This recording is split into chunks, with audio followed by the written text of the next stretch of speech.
ನಮಸ್ಕಾರ ಸ್ನೇಹಿತರೆ, ನಾನು ನಿಮ್ಮ ಬಾಲಾಜಿ.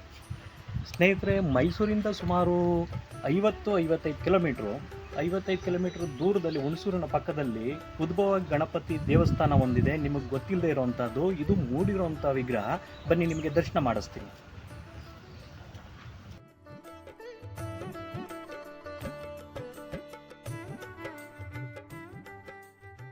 ನಮಸ್ಕಾರ ಬನ್ನಿ. ನಮಸ್ಕಾರ. ನನ್ನ ಹೆಸರು ಬಾಲಾಜಿ ಅಂತ ಅಂದ್ಬಿಟ್ಟು ಕ್ಯಾನಡದಿಂದ ಬಂದಿದ್ದೀನಿ. ತಮ್ಮ ಹೆಸರು ಬುದ್ಧಿ? ಬಾಲಕೃಷ್ಣ ಇದೆ.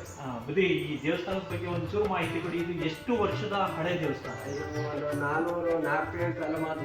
ನಾಲ್ಕನೇ ತಲೆಮಾರು ಒಂದು ಸುಮಾರು ಒಂದು 400 ವರ್ಷದ ಇತಿಹಾಸ ಇರುವಂತಹ ಒಂದು ದೇವಸ್ಥಾನ. ಇದು ಉದ್ಭವ ಗಣಪತಿ. ಇದು ಉದ್ಭವ ಆಗಿರುವಂತ ಮೂರ್ತಿ. ಈ ಮೂರ್ತಿ ವಿಶೇಷ ಏನು ಅಂತ ಅಂದ್ರೆ, ಒಂದು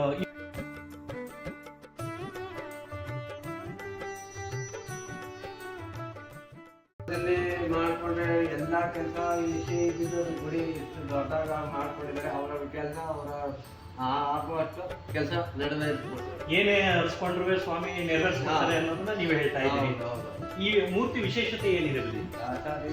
ಮನಸ್ಸಲ್ಲಿ ಏನು ನಾವು ಬಂದು ಕೈ ಮುಟ್ಕೊಂಡು ಏನೋ ಒಳ್ಳೇದಾಗ್ತು ಅಂತ ಹೇಳಿದ್ರೆ ಒಂದು 4 ದಿನ ಅವರೇ ವಿಜಯ ಅಂದ್ರೆ ಇದು ಯಾರು ಕೆತ್ತಿರೋದಲ್ಲ, ಇದು ಉದ್ಭವ ಆಗಿರೋದು ಅಂತ ಹೇಳ್ತೀರಾ. ಸೊ ಉದ್ಭವ ಆಗಿದ್ರು ಮೂರ್ತಿ ಆಕಾರ ಅದರಷ್ಟು ಅದನ್ನೇ ಎಲ್ಲಾ ರೀತಿಯಲ್ಲಿ ಬಂದಿದೆ. ಮೂರ್ತಿ ಆಕಾರನ ಜನಗಳಿಗೆ ತೋರಿಸ್ಕೊಡಿ ಬುದ್ಧಿ. ಮೂರ್ತಿ ಬನ್ನಿ ಸರ್.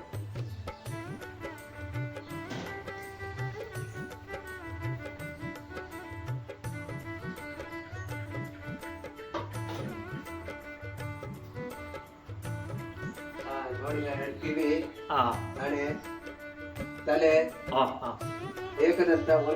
ಏಕದಂತ ಒಂದ್ಕೋರೆ ಇರುವಂತದ್ದು ಏಕದಂತ.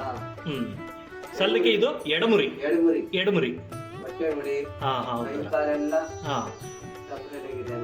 ಕೆತ್ತಿರೋ ತರನೇ ಇದೆ ಸ್ವಾಮಿ. ಸೊ ಇದು ಉದ್ಭವ ಮೂರ್ತಿ.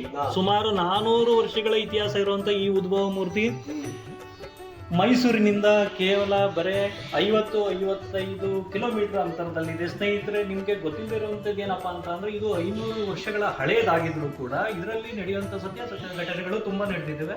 ತಾವು ಒಮ್ಮೆ ಭೇಟಿ ಕೊಡಿ ಅಂತ ಅಂದ್ಬಿಟ್ಟು ಹೇಳ್ತೀನಿ. ನಮಸ್ಕಾರ, ನಿಮ್ಮ ಬಾಲಾಜಿ.